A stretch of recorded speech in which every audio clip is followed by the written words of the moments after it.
What's up, guys and gals? Welcome back to the channel. My name's Burt, and today I got a really cool install video for you, so stick around.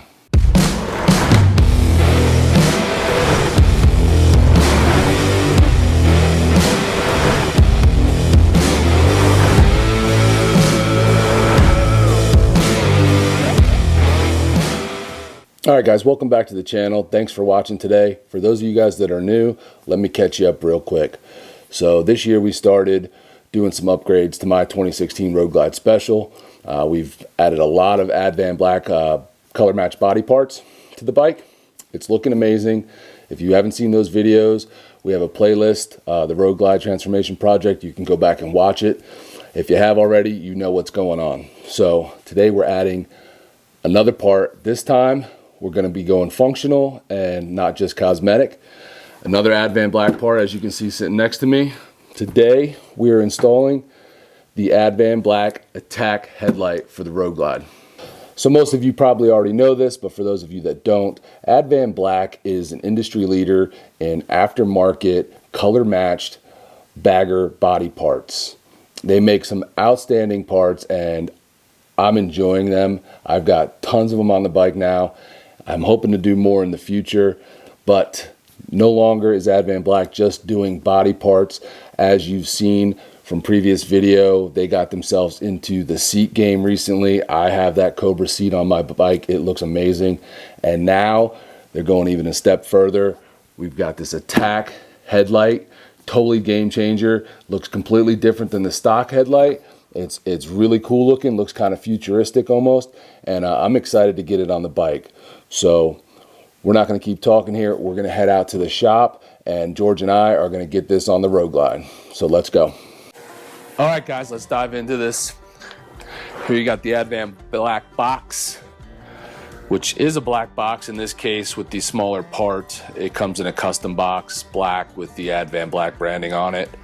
A lot of their bigger parts will be in regular cardboard boxes with their logo on it. But this being a smaller one, they have a nice custom box for it.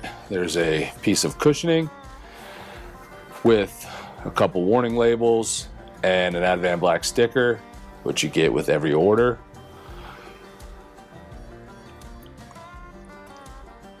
There's the light. I think it looks sick. Very different from the stock light. Gonna completely change the look of the front end of this bike. Very aggressive and futuristic looking, in my opinion. As you'll see here, the headlight itself is much thinner than the stock light. The stock headlight is much bulkier. You got the one plug coming off the back of it that operates the headlight, and you got the two smaller wires coming off that we will attach to a couple of harnesses, and those are for your side turn signals that are mounted to the side of the fairing. These are the brackets that you'll need. These will mount to the back of the headlight. As I said, the light being thinner, the area where you bolt it in does not reach all the way to the hole in the fairing, so you'll need those brackets. And here are the two pigtail extensions that will split and use to connect the side turn signals. It's plug and play, guys. It connects right into the bike very easily. All you do is complete the chain, close it, and it all functions properly. Here you see some more hardware. The 4 little screws, washers, and nuts are used to connect the little plastic molding pieces that go on the outside of the stock headlight. Those will be going back on. There you got your 2 little pigtails for the turn signals, and then the 2 brackets to connect the headlight to the fairing. Here is the look before with the stock headlights, and also I have the Zero Fang LED bezel lights. You might not have those. In that place would be the black form-fitted piece of plastic. So the hardest part of this install and the lengthiest part of this install is removing and reinstalling the outer fairing. If you have a Road Glide, you've probably done this and don't need me to explain how, but we'll run through it real quick. We'll start with the 2 screws on both the left and right side of the inner fairing down by the little windscreen underneath your little storage compartments. You'll need to unscrew both of those on each side. There was not a lot of tools required for this install. You'll need a T25 Torx, a 3/16 hex, a 3mm hex, a Phillips screwdriver, and a small wrench was all we needed for this. Here you have your bullet turn signals on each side. There is a bolt. You'll remove those. The headlight, or the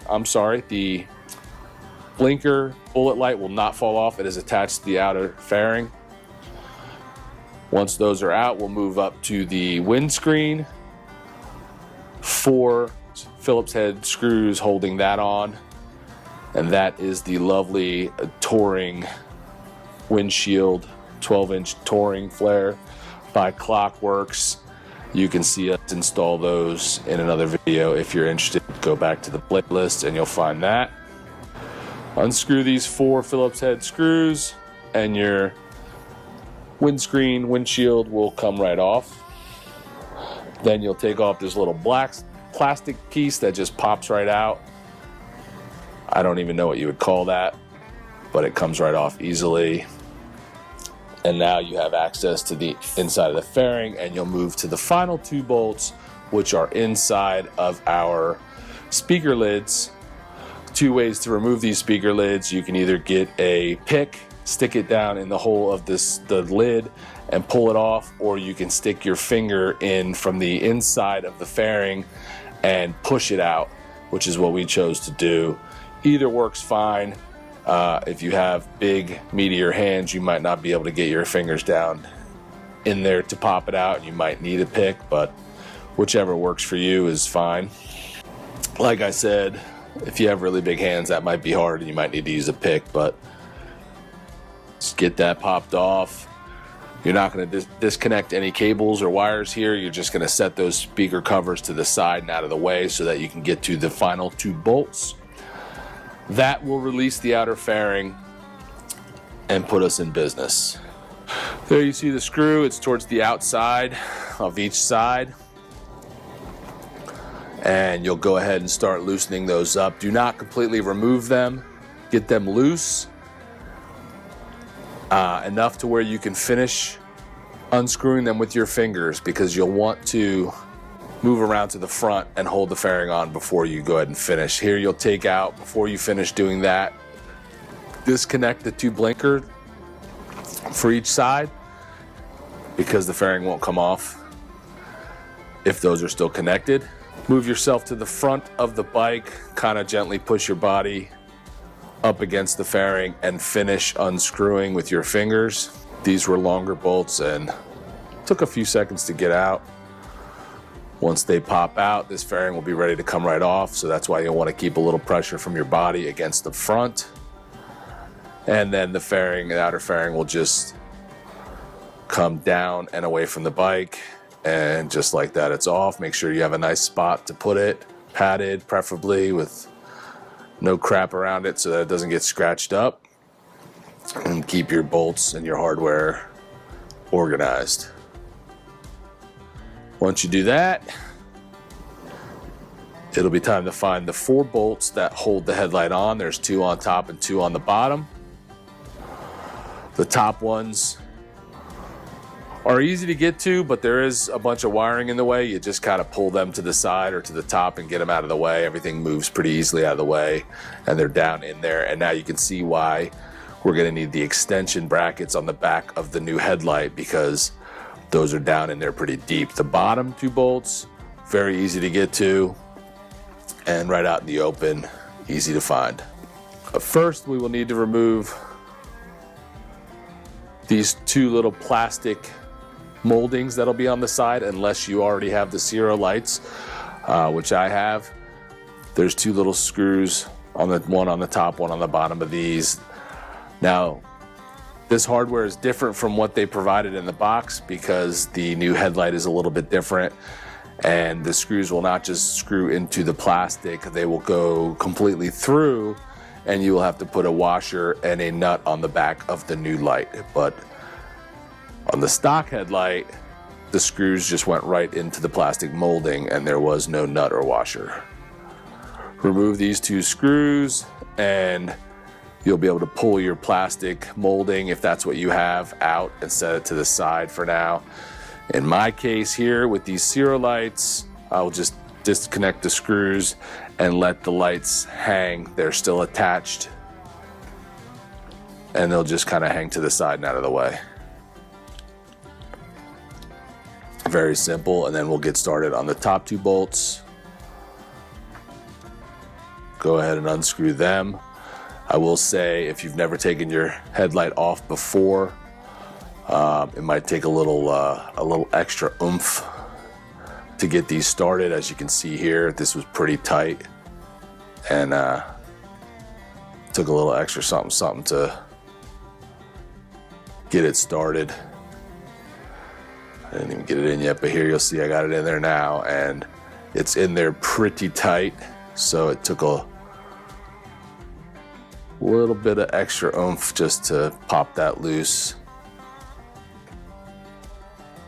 Bang, you see I got it right there.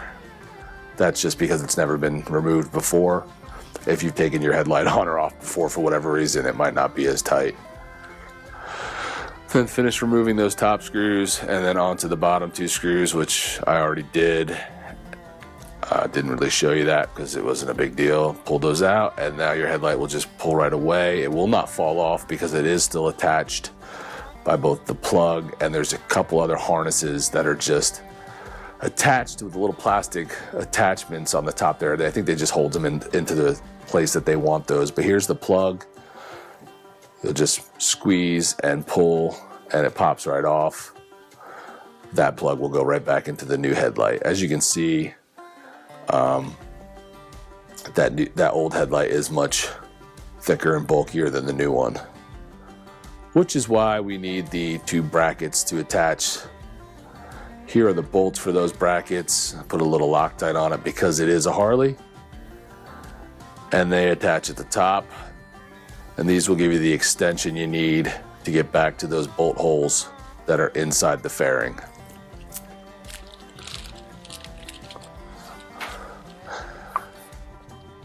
As you're doing this, it'll make complete sense and it won't be that confusing. You just need that extra distance because that's how much thinner this headlight is than the stock headlight.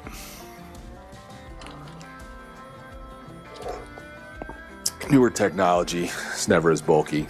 And then we attach the 2 little blinker pigtails to the wires that are coming off of the plug on the new headlight.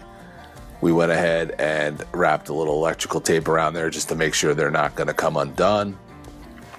Didn't matter which harness we connected to which wire, either way works. Those will just connect to the harness for the turn signals. Here I'm cleaning up the bolts that attach the headlight. Mine were a little bit kind of corroded and crusty. You might not need to, but just felt like it would screw back in easier if I cleaned them up a little bit. Add a little blue Loctite. Again, it's a Harley. They're big bad machines and they shake a lot. Now we'll just reconnect these, male and the female. It should snap right in.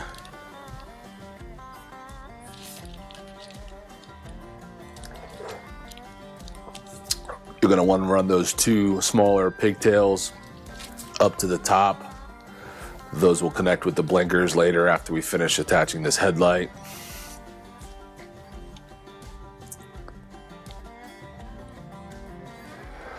Go ahead and work it back into place. Those 2 brackets should slide back in there right into the spots where the bolt holes are.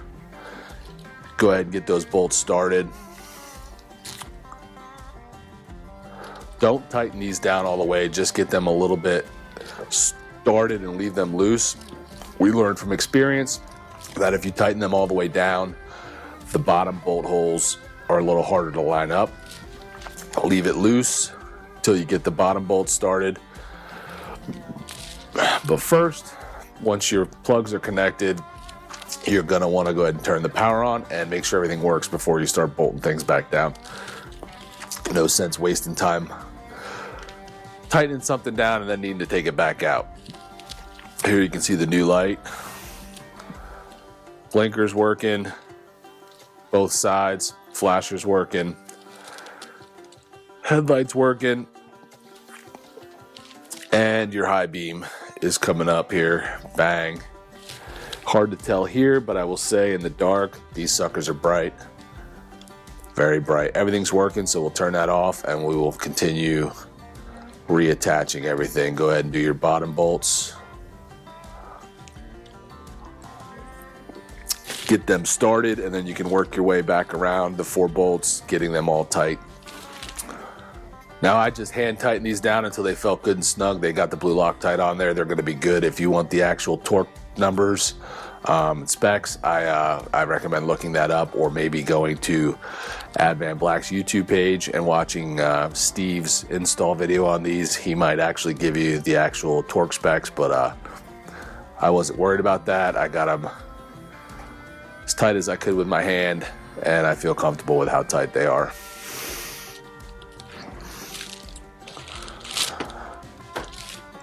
Then I just worked my way back around to all 4 until they were all as tight as they needed to be. Once you get these tightened, now we're gonna have to get those black plastic moldings back on the side, unless of course you have some other form of light that goes there, like I have the Zero bezel lights. But if you have the stock plastic moldings, we're going to use the hardware that was attached through the hole, the washer and nut on the back, as you can see here. Turning those on there, you'll need a little wrench to put on that nut on the back, and then just tighten down the Phillips head screw from the front.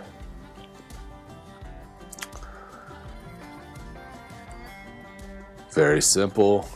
Hand tighten it. It's going into plastic, so don't over tighten or you'll crack the plastic. Everyone's biggest fear. Go ahead and do that on all 4 screws, 2 on each side. And guys, that'll be the end of the actual install of this light. Once you do that, only thing left to do is put the fairing back on, basically reverse order of the way you took it off. I'm not going to show you how to do that here. We're going to go ahead and just pop that bad boy back on and show you the finished product. Make sure you reattach those blinker connections that you took off when you took the fairing off. I took this time with the outer fairing off to go ahead and clean some hard to reach places that you don't usually get when it's installed. Used a little bit of a Shine Works by Clockworks, a great cleaning product. Get all the hardened bugs and funk and dirt from all those difficult to reach places. And here is the finished product, guys. Mean, nasty, aggressive looking new attack headlight. I gotta admit, I wasn't sure if I would like it, wasn't sure how I felt about it, but now that it's on and installed, I absolutely love it. Really think it gives the bike an aggressive, nasty look to it. Tested it out again once everything was reinstalled, make sure it's working. There you see it's working properly. There is a slight color difference from my Zero lights to the attack headlight from AdvanBlack. Some people may not like that. I personally don't mind it and think it looks good.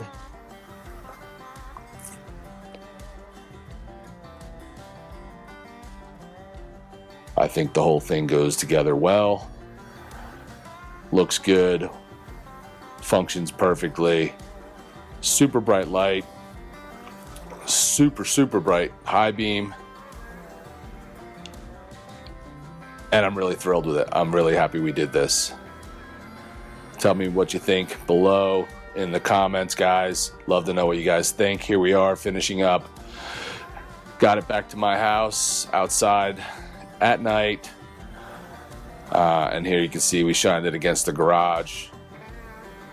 This is the low beam. It casts a very wide light, and then there's the high beam. These lights are fantastic for the backcountry roads that we live on, and if you live in those kind of areas as well and you have to deal with critters and deer and all sorts of animals, you'll also appreciate these lights. Alright guys, that's it for today's video. I hope this helped you out.